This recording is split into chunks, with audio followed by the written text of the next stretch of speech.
From Heterodox Academy, this is Heterodox Out Loud. I'm Zach Roush, and each episode of this podcast features at least one of the best Heterodox Academy blogs. And today we have a special episode with Musa al-Gharbi.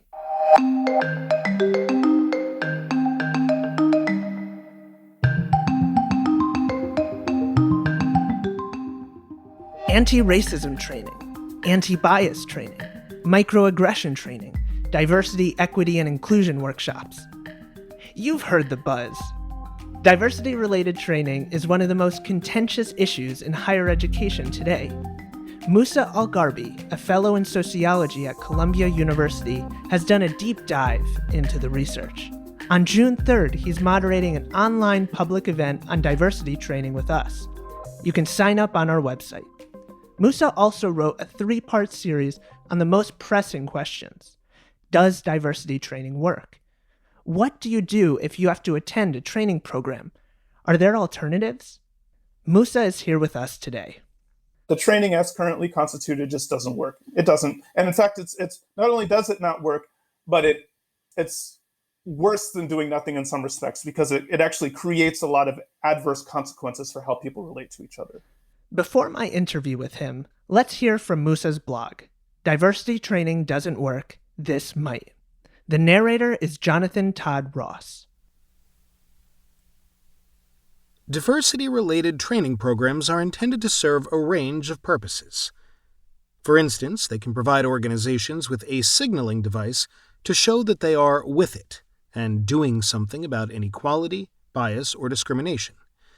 This can be useful for PR purposes and can also help shield organizations from legal liability. But of course, these objectives are largely implicit. The training would not work as a virtue signaling tool if it was explicitly acknowledged as such.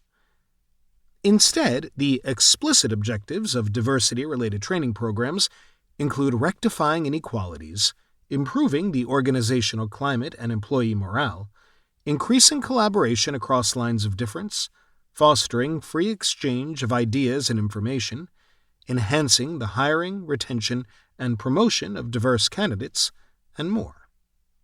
Put another way, PR and legal purposes aside, there are real organizational needs that diversity-related training is supposed to help meet. It is no small challenge to create an environment where people with different backgrounds, worldviews, priorities, and life plans can forge healthy working relationships, learn from and grow alongside one another, collaborate to effectively advance organizational goals, subordinate egoistic and nepotistic impulses to prioritize organizational interests and meritocratic decision-making, etc. As I've elaborated upon elsewhere, the typical college graduate is not well prepared to succeed at these tasks. On paper, diversity-related training is supposed to help fill these gaps. Unfortunately, a robust and ever-growing body of empirical literature suggests that diversity-related training typically fails at its stated objectives. It does not seem to meaningfully or durably improve organizational climate or workplace morale. It does not increase collaboration or exchange across lines of difference. It does not improve hiring, retention, or promotion of diverse candidates. In fact, the training is often counterproductive with respect to these explicit goals. But of course, it is not enough to simply demonstrate that the training doesn't work, especially in the current moment when organizations are under immense pressure to do something, and organizational leaders often feel a deep personal urge to do something about inequality, bias, and discrimination. Insofar as the apparent choice is between doing nothing or doing something, even if that something is demonstrably ineffective or counterproductive, most will nonetheless choose to take action rather than remain passive. As John Haidt recently put it, what is needed most at this moment is not further demonstrations of how diversity-related training goes awry, but a viable alternative, something that better addresses the diversity-related challenges organizations face, ideally with fewer negative side effects.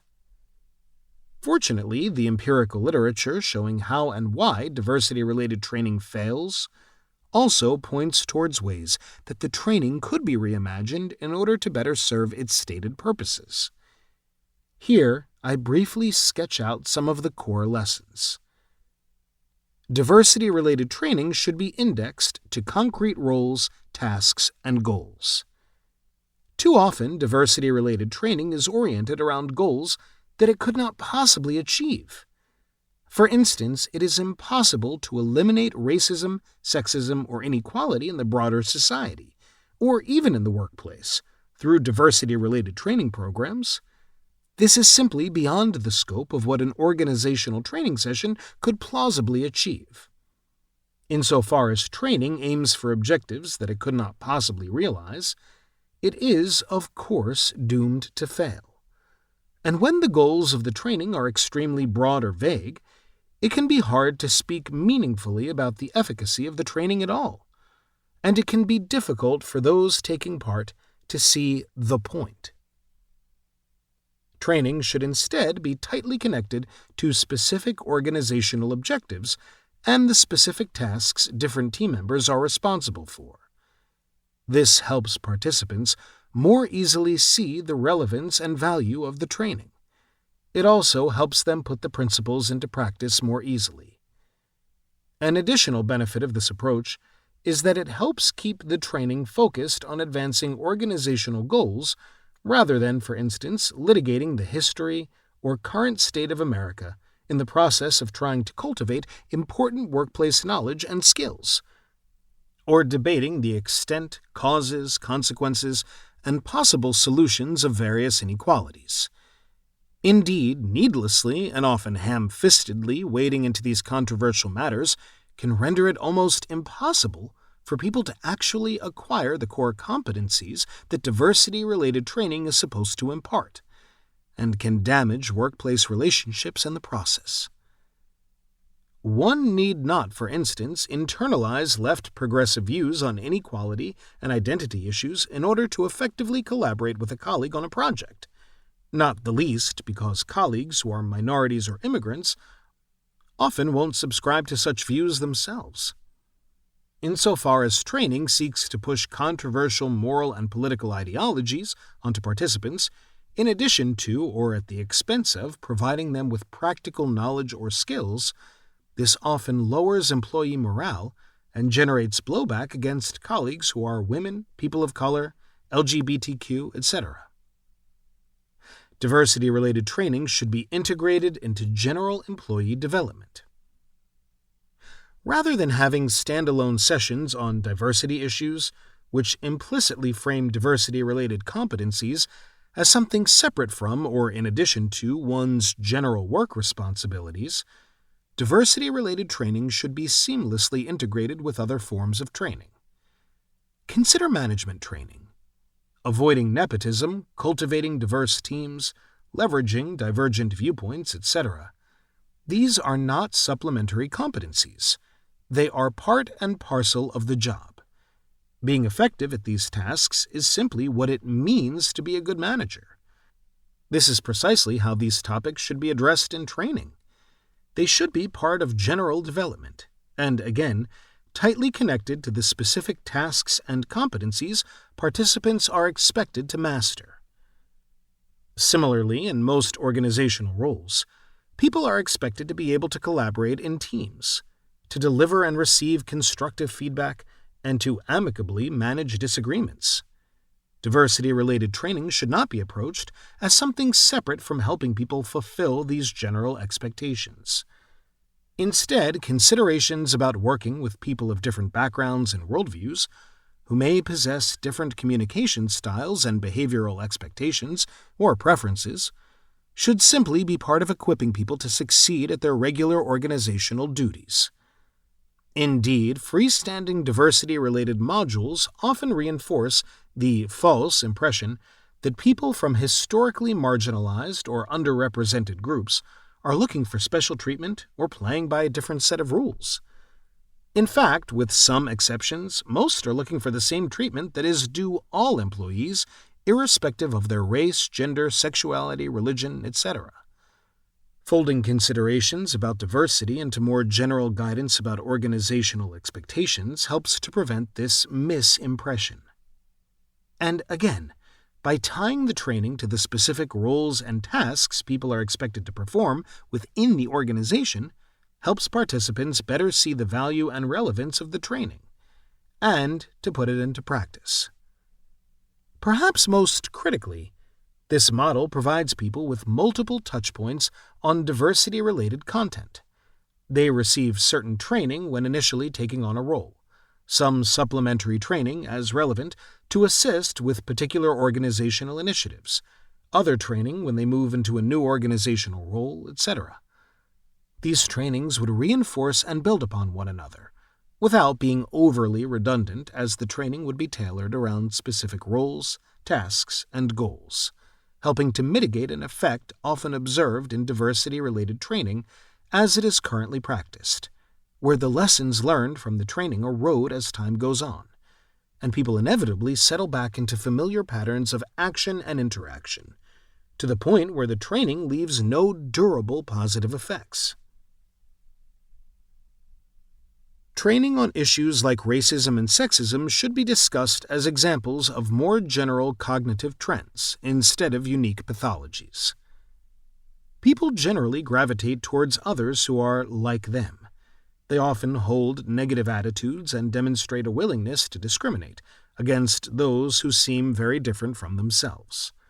People make snap judgments about others based on how they present themselves, the context of encounter, and their own prior experiences and background information. People prefer data that flatters what they already believe, and are skeptical of or resistant to information that challenges their priors.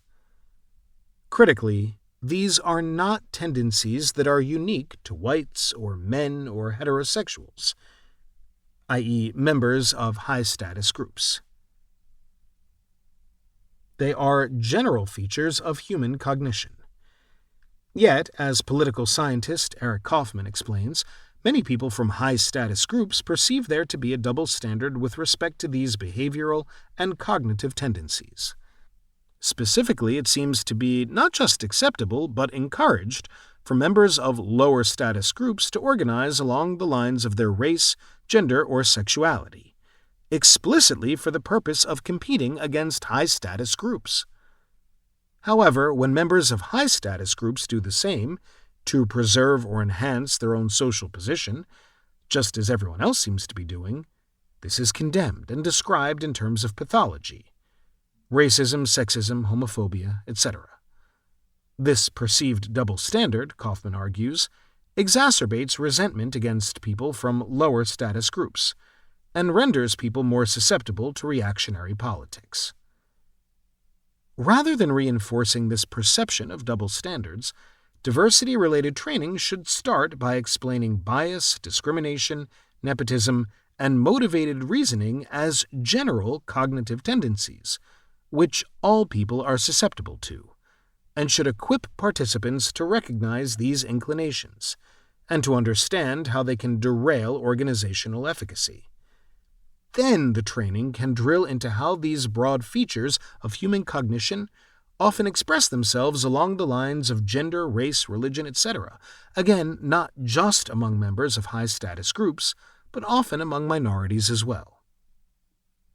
That is, in-group favoritism and out-group parochialism along the lines of race, gender, sexuality, etc., would be described as specific instances of broader cognitive phenomena, and participants would be guided in how to apply general frameworks and tools for mitigating these impulses to the specific cases of interactions across the lines of race, gender, sexuality, etc. This approach helps connect diversity-related training in a deeper way to broader skills and competencies, which renders them more likely to be retained and put into practice, and also helps reduce the stigma, defensiveness, and polarization associated with discussions around racism, sexism, homophobia, etc. per se. Training should be about managing rather than avoiding conflict. Conflict and misunderstanding are virtually inevitable when strangers with different backgrounds and worldviews different perceived interests and priorities, with different plans and expectations, are folded into an organization together and expected to pursue common goals, often while competing against one another in various respects as well. Typically with timeline and resource constraints, with a lot riding on the success or failure of individual and collective efforts, etc. Diversity-related training should be built around a recognition of this basic fact, that is, taking conflict for granted. Rather than trying to avoid conflict or misunderstanding, it should be oriented towards helping people leverage divergent views, constructively resolve misunderstandings, and think through points of commonality or compromise when interests and priorities seem to diverge. That is, the training should be about the pragmatic task of managing conflicts within an organization. Indeed, constructive conflict can often help drive innovation and bring people closer together. On the other hand, trying to prevent conflicts from occurring among diverse teams is a completely unrealistic goal, the pursuit of which often produces severe negative side effects. For instance, presenting participants with a list of taboos and prohibitions can erroneously lead people into thinking that colleagues from historically marginalized or underrepresented groups are fragile and easily offended, often leading them to reduce interactions with those people and to chafe under PC rules. Training should instead focus on helping people have frank and authentic conversations across difference, i.e., not conversations where people from high-status groups are expected to bite their tongues, and simply acknowledge and validate whatever colleagues from lower-status groups have to say, while preserving and building relationships, and even having fun. Indeed, in an environment of trust, openness, and collegiality, it is far easier to correct misunderstandings and resolve disagreements than it is in an environment where people are constantly worried about causing offense, or about facing social and professional sanctions for any misunderstanding or inadvertent slight, where any colleague can, and is often encouraged to, report on their peers or supervisors for any perceived misstep at any time. Diversity-related training, then, should not be focused on avoiding and policing misunderstandings or conflicts, but on helping people build relationships and collaborate despite eventual, essentially inevitable, disagreements, and on leveraging divergent perspectives in order to advance organizational goals. Insofar as standalone diversity-related training is provided, it should not be mandatory. In order for people to benefit from diversity-related training, to actually internalize the information and skills they are supposed to be gaining, participants have to enter into the training in the right state of mind. If people don't want to be there, if they feel as though their arms are being twisted, if they don't see a point or value to the training, then they are unlikely to learn much, and in fact may and often do leave the training with lower morale and higher resentment towards colleagues from historically marginalized or underrepresented groups than they had before. Again, diversity-related training tends to be more effective and less problematic when integrated into more general development or indexed to particular initiatives and priorities. However, insofar as organizations continue to offer freestanding and more general diversity-related training, it should be presented as a resource that people can choose to opt into, rather than a requirement that people must complete or face sanctions. Insofar as leaders wish to encourage higher levels of participation, they can offer slight incentives for those who take part, rather than leveling threats or punishments against those who decline. If people are in a session because they chose to be there, they tend to be far more open to learning than they otherwise would be. Diversity-related training is dead. Long live diversity-related training? It should simply be acknowledged. The reforms described here would essentially end diversity-related training as it is currently understood, as freestanding sessions focused specifically on issues like racism, sexism, homophobia, etc., particularly among members of high-status groups.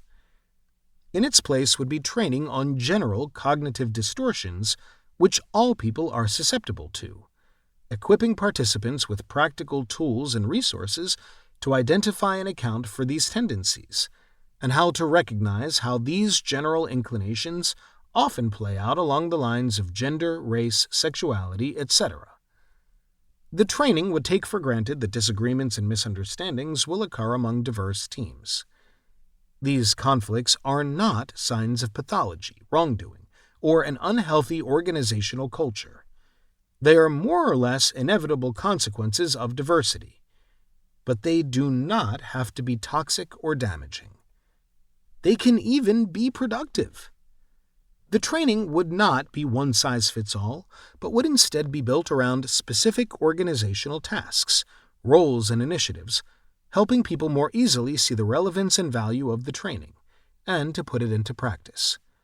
The training would be seamlessly integrated into general employee development, rather than being its own thing. Based on the available empirical research, this approach seems likely to be more effective at achieving the stated goals of diversity-related training. However, it should be emphasized that most of the components of this alternative paradigm have not themselves been empirically validated or widely implemented to date.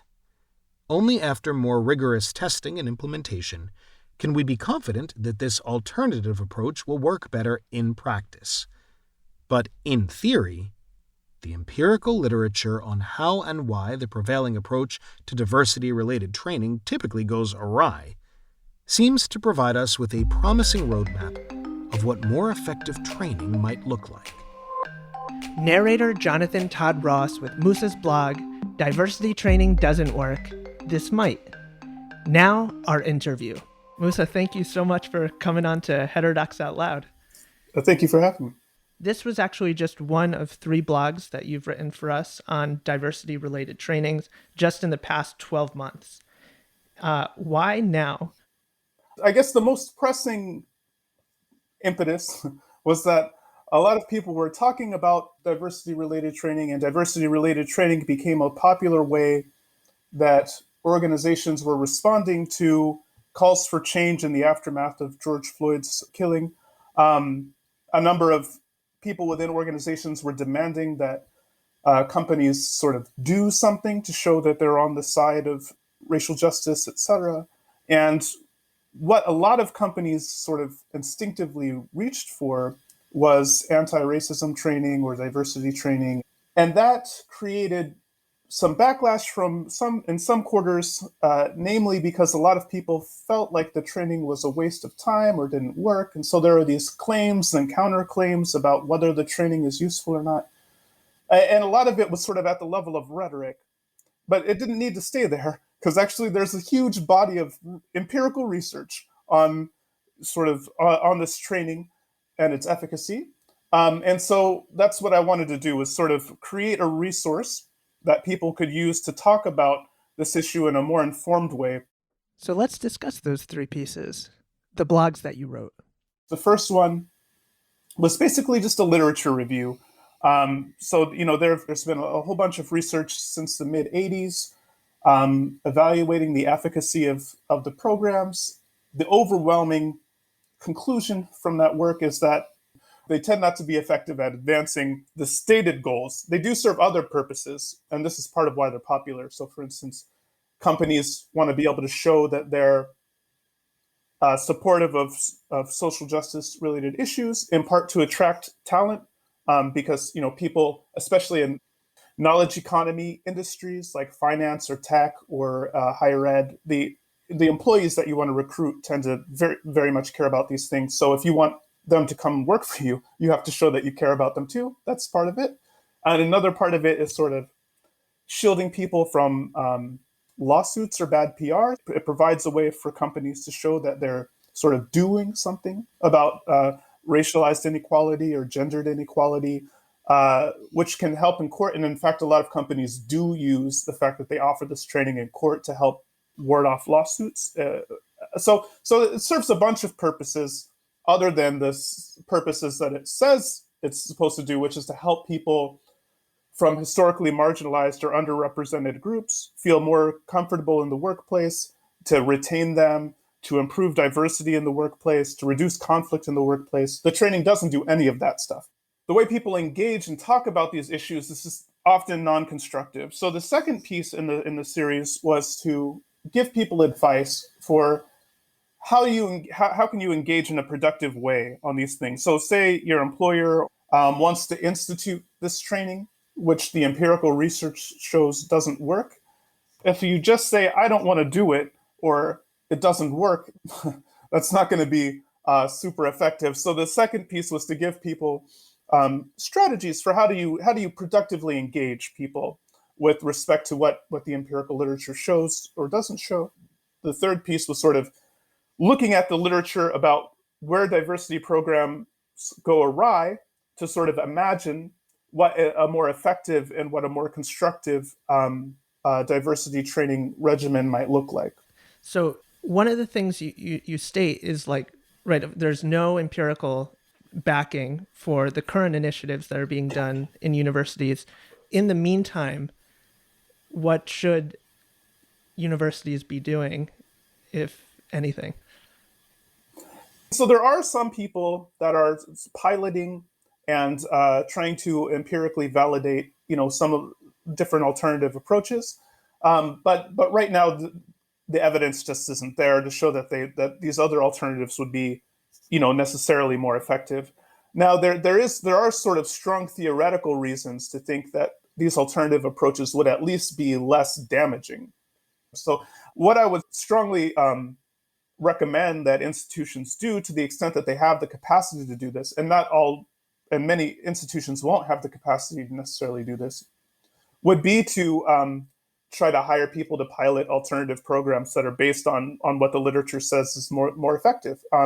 And similarly for donors and anyone else who might be listening, the single most important thing that people can do is do more fundamental research to validate an alternative empirical approach. There's hunger, deep hunger within institutions all over the place for something else. And then this topic is, it's a super hot topic in the public right now. And I guess one of my questions is, why is that the case? And why is this a topic that people should care about in the first place?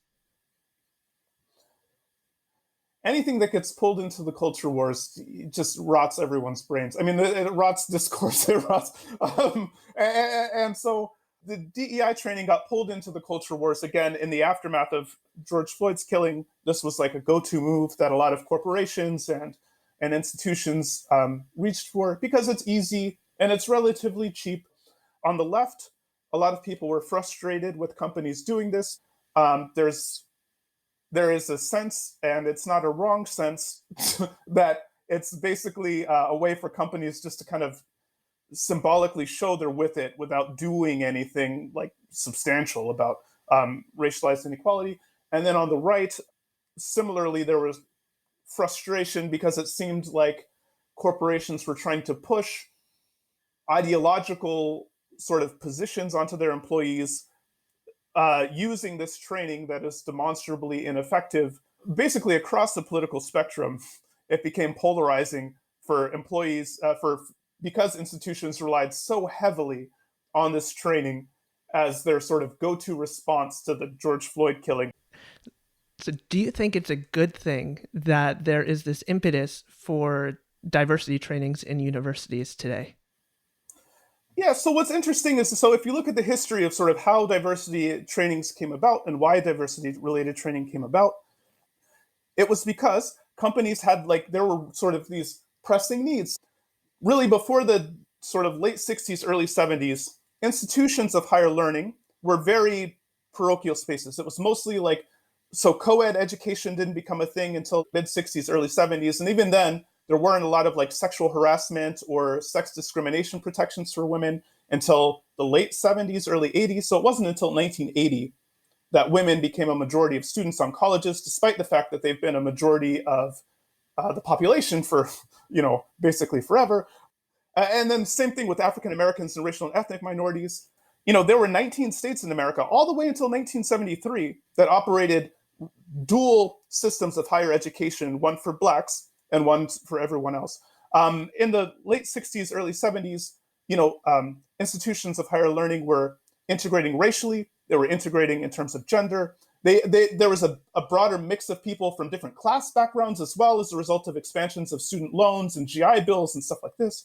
And so institutions of higher learning were much more diverse. And as a consequence, a few years later, when these people graduate and they get jobs, companies now are all of a sudden dealing with a much more diverse workforce than they ever have before. And so what you saw were reams of lawsuits, basically. This was almost the immediate aftermath of these rapidly diversifying workplaces. There were reams of lawsuits. There were all sorts of tensions because people who never had to worry about dealing with people who are different than them and didn't really have a lot of skills and whatever in doing this, all of a sudden were forced to, and it was messy and it was chaotic.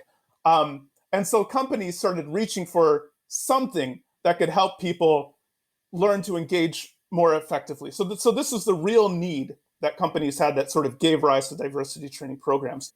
But because of the sort of urgency of that a lot of companies were facing, they didn't wait around to test the stuff to see if it works. They just started doing something. And it was like basically in the 1980s, mid 1980s or so, that people started stepping back and going, well, workplaces still seem pretty tense and retention is still pretty bad. Does this stuff actually work? And so they started empirically testing it, and it turns out that really doesn't.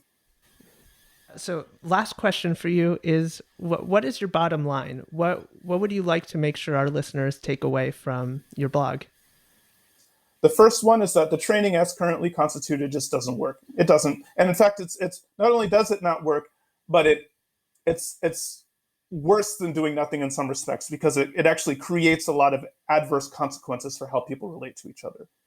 But the second point is that just saying it doesn't work, or it's dumb, or it's bad, or it's wrong, or it's ideological, or whatever the criticism is, just criticizing it in itself is basically useless, because the training serves a bunch of purposes, and unless there is some other way that institutions can fill those institutional needs, they're just going to keep doing what they're doing because they don't have an alternative.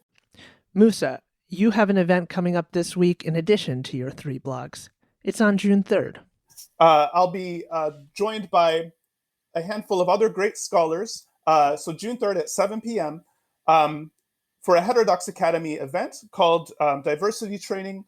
What does it aim for? What should it aim for? Where we'll be delving into these kind of high-level questions about what should be the goals of diversity training and how does that relate to how we sort of structure these trainings. Musa al-Gharbi. Find out more about our live event with Musa at heterodoxacademy.org. This is Heterodox Out Loud. I'm Zach Rausch. Thanks for tuning in.